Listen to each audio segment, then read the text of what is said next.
নমস্কাৰ সকলোকে স্বাগতম জনাইছোঁ মোৰ নতুন এটা ভিডিঅ'ৰ মাজলৈ। ডিউটিৰ পৰা আহিয়ে লৰালৰিকৈ ওলাই আহিছোঁ, অকণমান ল'ৰাটোক উলিয়াই নিওঁ বুলি। মানে আজি 1 তাৰিখ, বছৰৰ প্ৰথম দিন, সেইটো কাৰণে ই ঘৰতে আছিলে। সেইটো কাৰণে আমি ওলাই আহিলোঁ ক'লৈ জানেনে? এই ফ্লাৱাৰ মেলা চাবলৈ, ফুলৰ মেলা পাতিছে যে, সেইটো কাৰণে মেলুহালে বুলি ওলাই আহিলোঁ। আৰু আমি আহি পায়ে গ'লোহি এয়া মেলুহা। এইখন গেট চক। আমাৰ ৰাতি হ'ল, তাৰমানে আমি ঘৰৰ পৰা ওলাওঁতেও দেৰি হৈছে। মানে ল'ৰাটো ঘৰতে আছিলে, মই ডিউটিৰ পৰা আহি পেলাই পাওঁতে দেৰি হ'ল, সেইটো কাৰণে আমাৰ আন্ধাৰ হৈ গ'ল আহি পাওঁতে ইয়াত।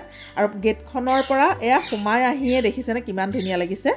এইজোপা দেখিছে যে, এইজোপা পাৰিজাত ফুল, মানে মানুহৰ ঘৰতে কাৰোবাৰ ঘৰত থকা দেখিছেনে? এটা মানে বাল্টিঙত ৰোৱা আছে, সেই বাল্টিংটো টাবত ভৰাই দিছে। আৰু কিমান ধুনীয়া হৈছে চাওক, ইমান ধুনীয়াকৈ লহপহকৈ বাঢ়িছে, বৰ ধুনীয়া লাগিছে। আৰু এই গছজোপাৰ তলতে বহুত গছ গছনি মানে ৰাখিছে, আৰু এই গছবিলাকৰ নাম লিখি দিছে। দেখিছেনে কিমানখিনি গছ আছে? সকলো গছৰ নাম ইয়াত নামাকৰণ কৰি দিছে। মানে আজি বৰ ধুনীয়া লাগিছে। আৰু বহুত মানুহ হৈছে পাৰ্কিং কৰিবলৈ, গাড়ীৰ মানে পাৰ্কিং কৰিবলৈ জেগা নাইকিয়া। আৰু বিৰাট ধূলি, কিন্তু সাংঘাতিক ধূলি হৈছে। মানে দিনত কৈছে পানী মাৰিছিলে, পানী বেছিকৈ মাৰিলেও বোকা হৈ যায়। বহুত বেছি মানুহ হৈছে কিন্তু দেই। আগৰ কিবাৰ আকৌ আমাৰ ফ্লাৱাৰ ফেষ্টিভেল ইয়াত পাতিছিলে, আমাৰ এই যোগীবাৰীত পাতিছিলে, সেইটো কাৰণে ওচৰ হৈছিলে। এইবাৰ মেলুহাত পাতিছে, কাৰণ আমাৰ খুমটাই সমষ্টিৰ বিধায়ক মাননীয় মৃণাল শইকীয়াদেৱে তেখেতে মানে কি কৰিছে, এই মেলুহাৰ যিখিনি ওচৰৰ মানুহ ল'ৰাবিলাকক মানে বহুত সুবিধা কৰি দিছে। কাৰণ তেওঁলোকে পাৰ্কিং কৰা সুবিধা কৰি দিছে, বহুত ধুনীয়াকৈ ক'ত পাৰ্কিং কৰিব লাগে সেই জেগাবিলাকো দেখুৱাই দিছে, আৰু পাৰ্কিঙৰ পইচাটো তেওঁলোকে ল'ব পাৰিছে। সেইটো কাৰণে তেখেতে কিন্তু খুব ভাল মানে পদক্ষেপ লৈছে এইটো। আৰু এতিয়া এই ফুলবিলাকৰ মাজে মাজে গৈ থাকোঁ ব'লক। ফুল বেয়া পোৱা মানুহ কোনো নায়েই, নহয়নে? কিমান ধুনীয়াকৈ ফুলবোৰ ফুলিছে চাওকচোন। বাগানভেলিয়াই একদম মন মোহি পেলাইছে দেই, ইমানেই ধুনীয়া লাগিছে নহয়। বহুত বাগানভেলিয়া আছে, আৰু ইয়াত যে সকলো ধৰণৰ ফুল আছে। চাৰিওফালটো মানে ৰাউণ্ডকৈ ফুলেৰে সজাইছে, আৰু তাৰ মাজত ধুনীয়াকৈ চকীৰ ব্যৱস্থা কৰিছে, চোফা দি দিছে, তাতে বহি সকলোৱে ফটো মাৰিছে, অকণমান ৰেষ্টো লৈছে। ইমানেই ধুনীয়া লাগিছে নহয় গৈ পেলাই। দিনত যে চাগে আৰু ধুনীয়া লাগিলহেঁতেন, মানে দিনত নাপালোঁ যে সময়। আজি লাষ্ট দিন, মানে 30, 31 আৰু 1 জানুৱাৰী, গতিকে 2025 চনৰ 1 জানুৱাৰীত মানে শেষ হৈছে। কিন্তু যোৱাকালি বোলে একদম ৰাতি 3টা বজালৈকেও মানুহ আছে বুলি কৈছে। আমি যাওঁতে তাৰ এজন ল'ৰাক সুধিছিলোঁ, বহুত বেছি মানুহ গৈছে। আৰু বৰ ধুনীয়া লাগিছে নহয়নে ফুলবিলাক? মই অৱশ্যে ঢেৰ ফুল অনা নাই, কিন্তু 2-এজোপা ফুল আনিম, মানে ময়ো আনিম। প্ৰথমে আপোনালোককো দেখুৱাই লৈছোঁ। আৰু চাওকচোন কি ধুনীয়া পৰিৱেশ, মানুহবোৰ দেখিছেনে কিমান মানুহ? এতিয়া আন্ধাৰ হৈ গ'ল কাৰণেহে বহুত মানুহ হৈছে কিন্তু দেই, সাংঘাতিক মানে ভাল লাগিছে। মই যোৱা বছৰ নাই যোৱা বছৰ যোগীবাৰীতে পাতিছিলে, যোৱা বছৰ যোৱা নহ'লে।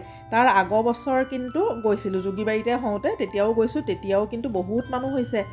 আৰু এইবাৰ আৰু বোলো আজি 1 তাৰিখ বুলি ওলাই যাওঁ বুলি এনেকৈ ইয়ালৈকে ওলাই আহিলোঁ। এইটো চব ইমান ধুনীয়াকৈ বস্তুবোৰ সজাই ৰাখিছে নহয়।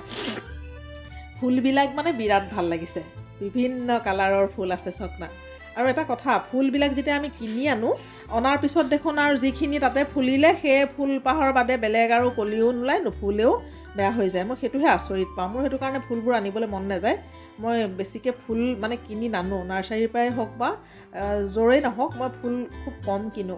এনেকৈ মই কাৰোবাৰ ঘৰৰ পৰাহে আনো, কাৰোবাক মই এজোপা দি দিলোঁ, মোকো ধৰক কোনোবাই দিলে, এনেকুৱা আৰু। আৰু এয়া অলপ ঘূৰিছোঁ, বহুত দেৰি নকৰোঁ, আমি যামগৈ এতিয়া।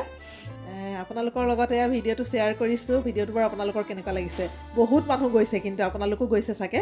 তথাপিতো মই গৈছোঁ কাৰণে মই যোৱা স্মৃতিখিনি লৈ আনিছোঁ। মই যে কৈছিলোঁ ইয়াৰ ভিতৰত এনেকৈ মানুহ বহিব পাৰে, এইটো চাৰ্কুলকৈ বনাই ৰাখিছে, চাৰিওফালে ফুল দেখিছেনে ইমান ধুনীয়াকৈ সজাইছে। আৰু তাৰ মাজত ভিতৰত এনেকৈ এইবিলাক দেখিছেনে বহিব পৰা সুবিধা কৰি দিছে চাৰিওফালে। আৰু ইয়াতে মানুহবিলাক বহি ফটো মাৰিছে, লগতে অলপ ৰেষ্টো লৈছে। খুব ধুনীয়া লাগিছে। আৰু ঠায়ে মানে ডাঙৰকৈ জুই সেকিবলৈ সুবিধাও কৰি দিছে। সকলো মানুহে এতিয়া ঠাণ্ডাত মানে পূৰা জুইৰ ওচৰত বহি আমেজ লৈছে। আৰু ইয়াত মানে ফাংচনো হয় ৰাতি। আমি যিজন ল'ৰাক লগ পাইছিলোঁ তেওঁ কৈছে ফাংচন মানে বেলেগ কৈছে আৰ্টিষ্ট আমি মতা নাই, আমাৰ লোকেল যিবিলাক ল'ৰা ছোৱালী আছে, যোনে যেনেধৰণে পাৰে, যাৰ যি প্ৰতিভা আছে তেওঁলোকে দেখুৱাব পাৰে। ইয়াত কোনো মানে হাই হুলস্থুল কৰি কোনো মিউজিক মানে বজাই বেছি হুলস্থুলীয়া পৰিৱেশ কৰিবলৈ নাই দিয়া। নিজৰ প্ৰতিভাসমূহ মানে তেওঁলোকে মানুহৰ আগত দেখুৱাব পাৰে। আৰু কোনোবাই ঢোল জানে, কোনোবাই বাঁহী জানে, কোনোবাই পেঁপা বজাব জানে, কোনোবাই গীটাৰ বজাব জানে, ধুনীয়াকৈ গান গাব জানে, সকলো ধৰণৰ মানে মিউজিকৰ ব্যৱস্থা আছে কৈছে কৰিব পাৰে, কিন্তু বেলেগ কোনো আৰু আৰ্টিষ্ট মাতি হুলস্থুল কৰা নাই বুলি কৈছে। অৱশ্যে আমি ৰাতি নাথাকোঁ বাৰু, আমি নাইও চোৱা, এইকেইদিনো চোৱা নাই। তেওঁ কোৱা কাৰণেহে কথাখিনি কৈছোঁ। আৰু মই সেই দুজোপা ফুল কিনিলোঁ ইয়াৰ পৰা, বহুত বেছি ফুল। মই কৈছোঁ নহয়, মই ক'ৰবাত ফুলৰ মেলাই হওক বা দোকানলৈ গ'লেও, নাৰ্চাৰী গ'লেও মই একো ফুল চুল ইমান বেছিকৈ নানো। গতিকে অলপ সময় থাকিলোঁ, আপোনালোককো ভিডিঅ'টো দেখুৱালোঁ। এতিয়া আমি ওলাই আহিলোঁ, আন্ধাৰ হৈ গ'ল। গতিকে গৈ থাকোঁ। আপোনালোকৰ বাৰু ভিডিঅ'টো চাই কেনেকুৱা লাগিলে? যদি ভাল লাগিলে লাইক এটা নিশ্চয় কৰিব। আকৌ এটা নতুন ভিডিঅ'ৰ সৈতে খুব সোনকালে আপোনালোকৰ মাজলৈ আহি আছোঁ। আজিৰ ভিডিঅ'টো সম্পূৰ্ণৰূপে চোৱাৰ বাবে আপোনালোক সকলোকে বহুত বহুত ধন্যবাদ জনালোঁ। আজিলৈ আহিছোঁ। Good night.